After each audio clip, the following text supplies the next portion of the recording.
LA This Week. I'm Anna Marcos. Yoga, meditation, a buffet, donuts, and voting? We'll have more on this election coming up. For the past 40 years, City of Los Angeles Ride Service program has provided discounted rates for LA seniors. The problem is not a lot of people know about it. That's why we're here to tell you about it. I'm Gil Reyes with the story next. An auction of historic items from the happiest place on earth. I'm Rasha Goel. Up next, I'll tell you when and where.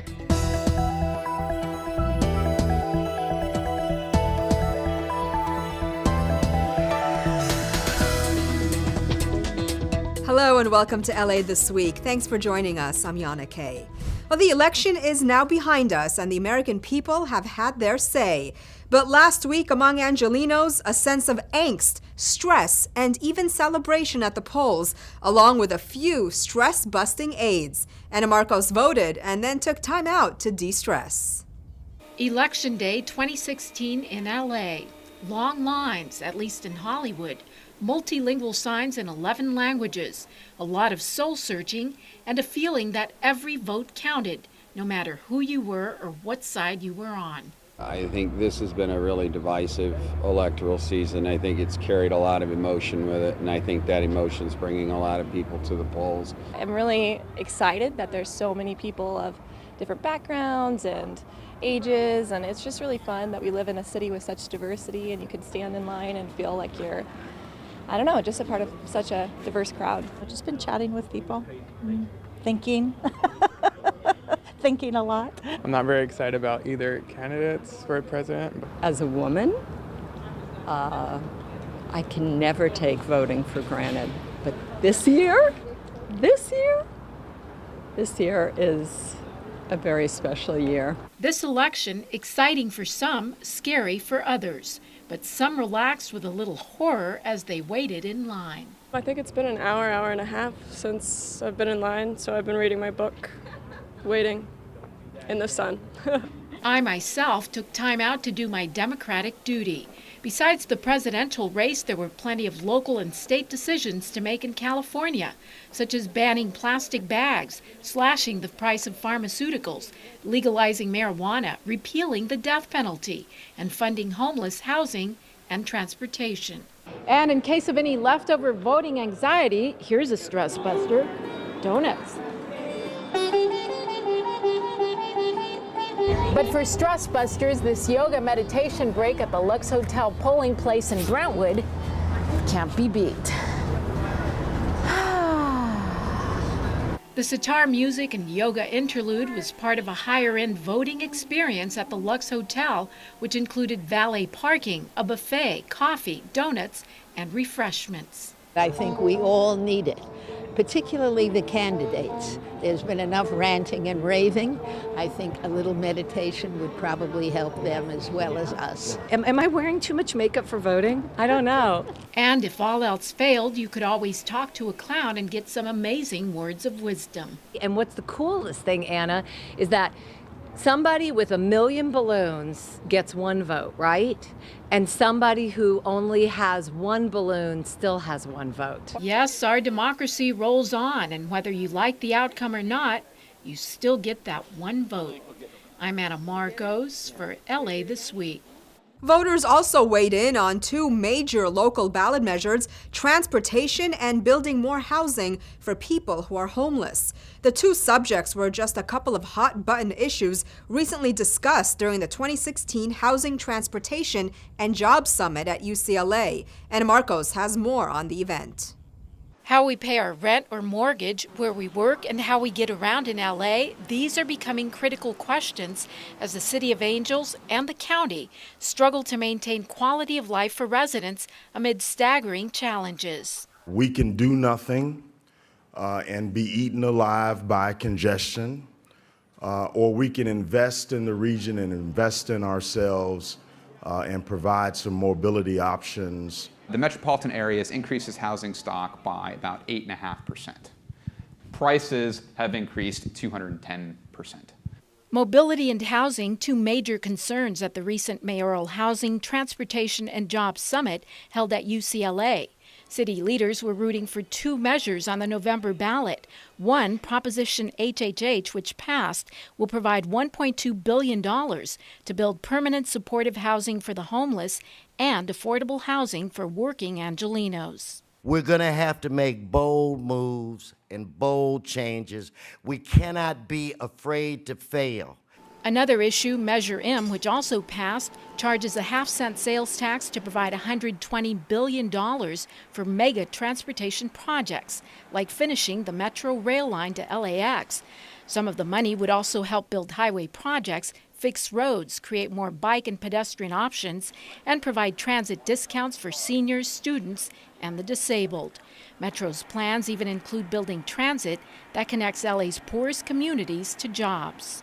We have transportation and mobility options to employment centers from disadvantaged communities, and you can see from this map that we touch just about every one of them in LA County. Transportation, jobs, housing, these experts know that one affects the others, and they must fix all the parts to find a plan that provides long-term solutions. I'm Anna Marcos for LA This Week. Transportation officials say Measure M will help provide more than 465,000 transportation jobs for Angelenos in the next 40 years.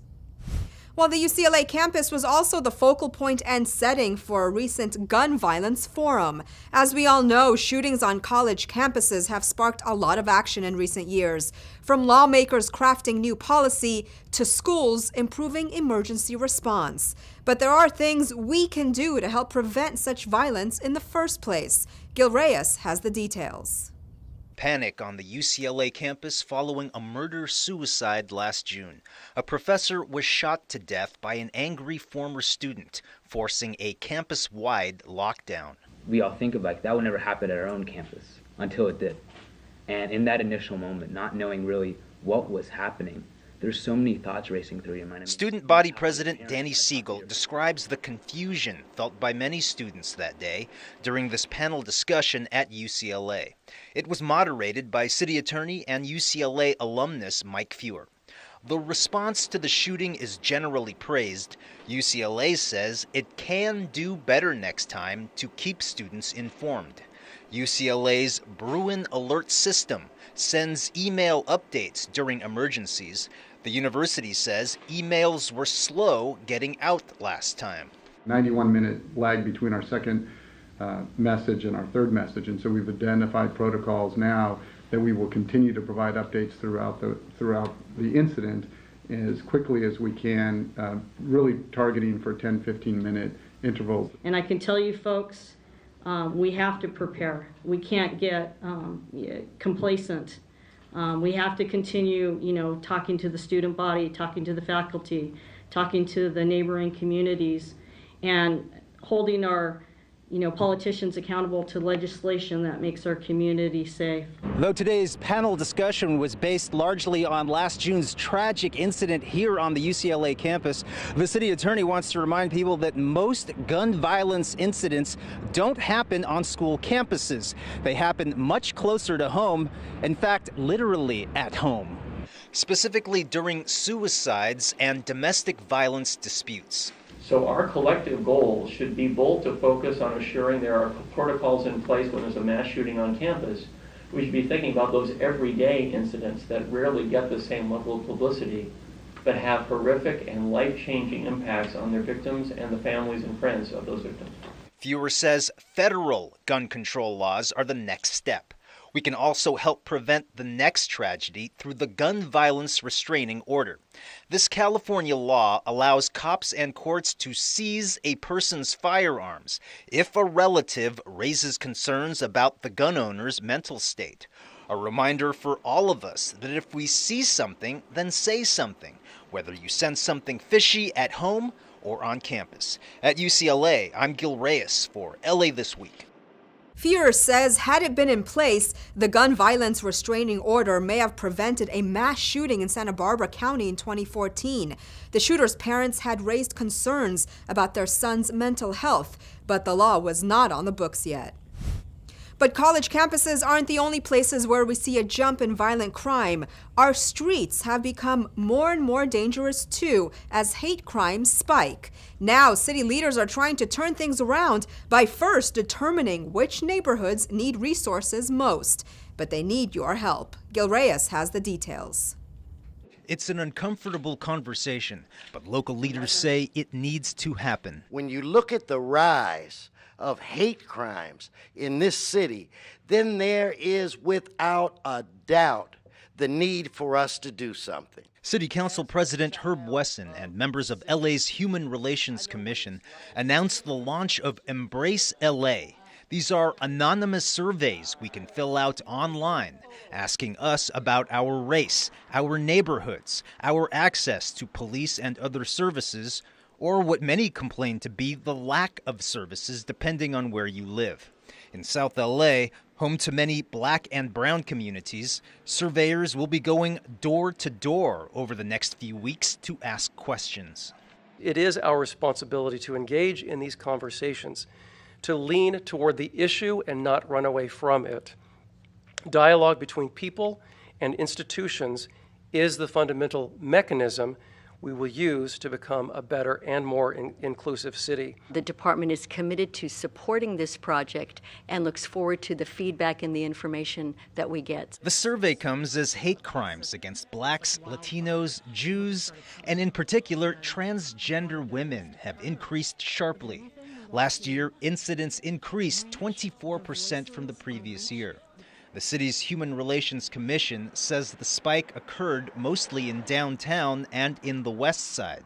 People in South LA have issues too. And we still should be receiving the same resources that everyone else has. We shouldn't have to catch a bus and go 6 or 7 or 8 miles away from home in order for us to get some kind of counseling.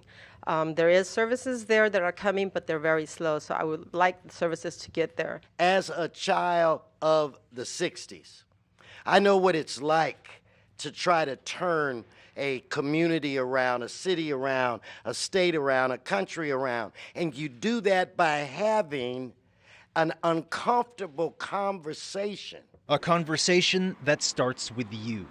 At City Hall, I'm Gil Reyes for LA This Week. Well, you can take the anonymous survey now. Log on to empowerla.org/embrace-LA, then hit the survey link. Well, turning now to one of the fastest growing industries in the city, technology. Many say Los Angeles is quickly becoming one of the most diverse technology hubs in the U.S. Rasha Goel has more on a summit which is helping those in the tech space. What do you consider a tech company in LA? I think a tech company is a company that's engaging whatever industry it works in to use technology for greater efficiencies, to touch more people, and to kind of disrupt traditional industries. Adam Miller of Cornerstone On Demand, an LA-based tech company, talks to Mayor Eric Garcetti at the 4th annual LA Tech Summit in Santa Monica. The LA Tech Summit brings together industry executives, entrepreneurs, and professionals to support the unique innovations and developments in LA. This has been a tremendous opportunity to just learn about how other people have succeeded and failed, and try and hopefully use other people's experience and apply it to what we're trying to do. According to officials, LA has become the 3rd center of technology in the world. Mayor Eric Garcetti says there are several contributing factors, such as the tax incentives for businesses and the addition of a tech council in the city to help foster growth. The LA Tech Council is helping the city to understand the needs of the tech community, and the tech community to help the city understand how it can better serve its citizens. So the city has been very good at offering the platform, connecting people with each other, and making sure that you can do business here as cheaply as possible and as quickly as possible. More than 50 speakers participated in this year's summit, discussing topics such as raising capital, building revenue, and virtual reality. It was great just to network with other people, a potential few prospects I think we came across, and just learning more about the tech industry. And it's not just for those who work in the tech industry. In a world full of hashtags and apps, perhaps it's something we could all use more lessons on. I'm Rasha Goel for LA This Week. According to a venture capital trade association, the LA tech industry saw a 75% increase in venture capital investment last year when compared to the year before. If you're a senior or disabled and can no longer drive, that shouldn't stop you from running errands or visiting loved ones anywhere in the city, especially when there's a bargain ride service that picks you up from home. Gil Reyes has more. Gil. Yes, Yana, definitely one of LA's best kept secrets. If you are a senior, you'll want to take advantage of this ride service program that offers discounted rates pretty much anywhere you need to go in the city of Los Angeles. All you need to do is sign up. Prinsola Mitchell, a retired senior from Baldwin Hills, takes the City Ride bus practically everywhere. Doctor's appointments, grocery stores, and to visit with families. A swipe of her City Ride card and we're off. The service, which picks her up from home, costs $42. That $42 buys her ride credits, and at a bargain. You figure a 6-mile trip costs just $4. That's cheaper than Uber and Lyft. It has helped me so much. I love helping elderly people. Mitchell also receives the help of City Ride bus drivers like Johanna Morales. Morales and her fellow drivers are trained in CPR, wheelchair tie-downs, and other important techniques to know as LA's senior ridership population grows. The service provided by the LA Department of Transportation. I just want to encourage everybody to think about their parents, their grandparents, anybody that you know that is either a senior or a disabled. The City Ride program is a program that's offered for all residents that live in the city of LA. Just be sure to book your rides at least a day or two in advance. Priority goes to riders with medical appointments. Happy trails. In downtown Los Angeles, I'm Gil Reyes for LA This Week. And if you need to go somewhere ASAP and didn't book a reservation, you can also use your City Ride card to pay for taxi service. To find out more about City Ride services, just call the number on your screen, 808-RIDE. Well, are you a fan of everything Disney? Well, a lot of folks are, and now you can be the proud owner of some historic and rare pieces from the Disneyland park. Rasha Goel has more on how you can bring a unique Disney treasure home. I kept insisting I wanted this amusement park, and everybody said, what the hell do you want that damn amusement park for? And I couldn't think up a good reason except that, I don't know, I wanted it. And today, that amusement park and its memorabilia still carry magic for millions. From a piece of carpet in Walt Disney's apartment at the Disneyland park to this painting from the Haunted Mansion ride, fans will have access to all types of classic pieces from Disneyland at the upcoming Van Eaton Gallery's auction. It's called Souvenirs of Disneyland, and it's an auction of artifacts from the park ranging from 1955 to present day. Some items date all the way back to the 50s. There are classics like the Small World doll or the adventurous Indiana Jones. But there will be plenty to choose from. The base of the auction, there's a lot of souvenirs, the old things you used to buy at Disneyland, which are wonderful pictures of an era that has gone by. Ashtrays, tobacco, they sold tobacco in the park back in the early days, all the way up to props like the Autotopia car. There will be a lot of gems at this auction, including this 1967 car that was part of the Autopia ride. Now, if you come back here with me, for those who will be bidding on the car, well, you'll also get some added bonuses. Well, this got into a hand of a collector who was friends with the designer of the car, a gentleman named Bob Gurr. So he put this car out on his patio, and Bob Gurr's favorite drink is a martini. So he built where the engine would have been a small little bar and a little sound system so that when Bob came to visit, he could have his favorite drink out of one of the cars he designed. Van Eaton says these items come from collectors and families of people who worked at the park over the years, including Imagineers, people who designed some of the pieces in the park.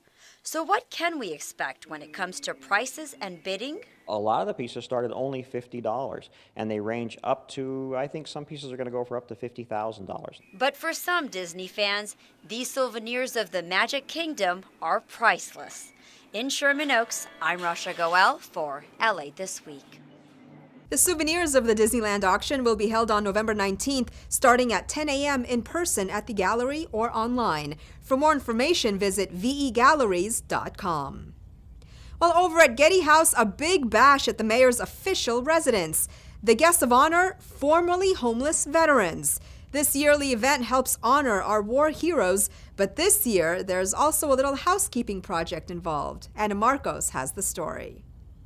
It turns into a race of sorts at Getty House, a race for charity, as Mayor Eric Garcetti teams up with veterans, their families, and city leaders to fill 100 welcome home baskets in 10 minutes with all kinds of household goodies. It's the kind of stuff every person moving into a new home needs. I believe every veteran deserves a home and a job. The mayor and first lady are hosting their 4th annual Veterans Day celebration at Getty House, and the baskets will go to formerly homeless vets who have just moved into a home. Mayor Garcetti has made it his mission to get LA's homeless vets back into homes and jobs. In the last 2 years, he's put more than 7,000 vets back to work and has housed about an equal number. I'm not going to stop fighting until every Angelino who fought for this country has a home in my city. I'm not going to stop fighting until everybody has the dignity that they deserve. Garcetti and First Lady Amy Elaine Wakeland have hosted some 14,000 Angelinos at Getty House in community events like this, but this one is special to them. I want you to know how much I and everyone in Los Angeles appreciate the men and women who have worn our nation's uniform, who've been willing to put everything on the line to defend this country and preserve our freedoms. With all the thousands of homeless vets now off the streets, Garcetti estimates there are still over 1,200 left to go, and soon he hopes to give one of these welcome home baskets to every last one. I'm Anna Marcos for LA This Week. Garcetti hopes to wipe out veterans' homelessness within next year. A major development project at Laurel Canyon and Sunset Boulevard gets the green light. City Council looks at regulating medical marijuana businesses, and the North Hollywood community spruce up a freeway underpass. All these stories in Citybeat. The Los Angeles City Council approved a large mixed-use project designed by famed architect Frank Gehry that will replace an existing strip mall on the eastern end of the Sunset Strip. The project at 9150 Sunset Boulevard near Crescent Heights Boulevard and the border with West Hollywood will rise on a site that now houses a shopping center with a bank, fast food restaurants, a dry cleaner, and other establishments.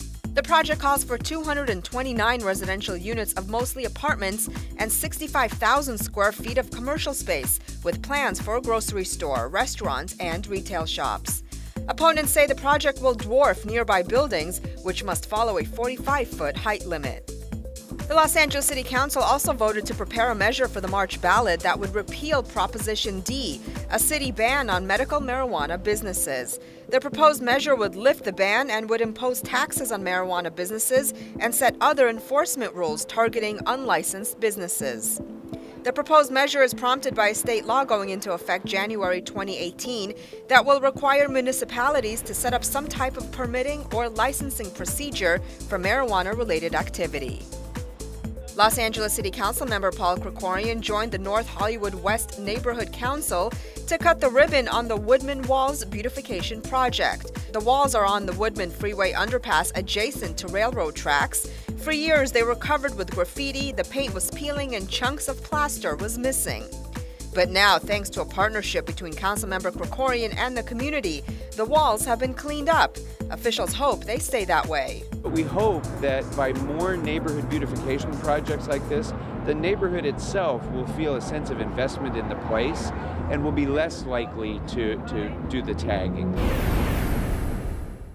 Does your child want to make it in showbiz? Well, how about a screening of their movie at Sundance? Well, here locally, the San Pedro International Film Festival not only screens first-rate flicks, but also teaches kids how to make them. Gil Reyes has more.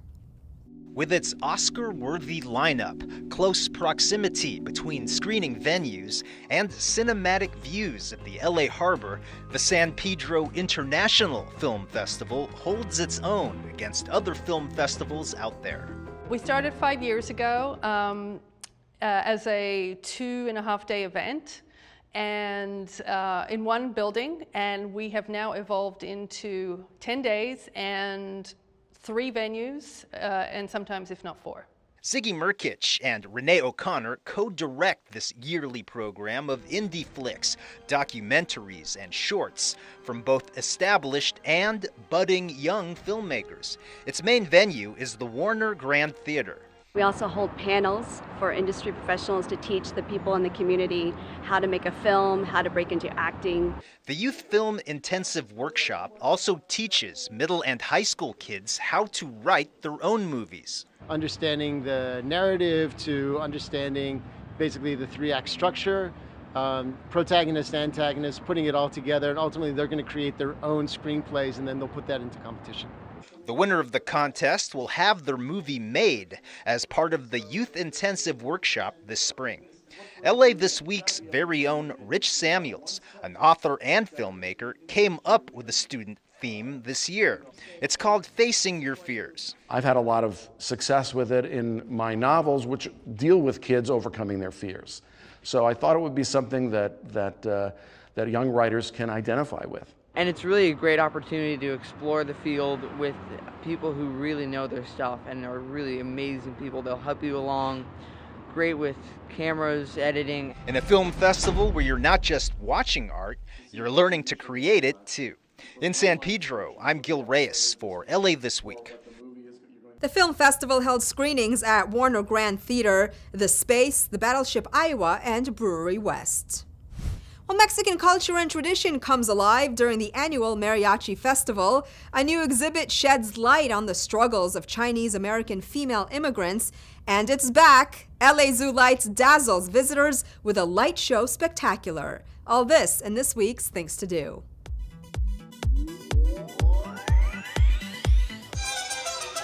For more than 2 decades, the Mariachi Festival has helped bring together people across Los Angeles and beyond for a day of food, activities, and mariachi music. The festival takes place at the Mariachi Plaza, a historic landmark in Boyle Heights where mariachi bands have gathered since the 1930s. The Mariachi Festival is sponsored in part by the City of LA's Department of Cultural Affairs and Councilmember Jose Huizar's office.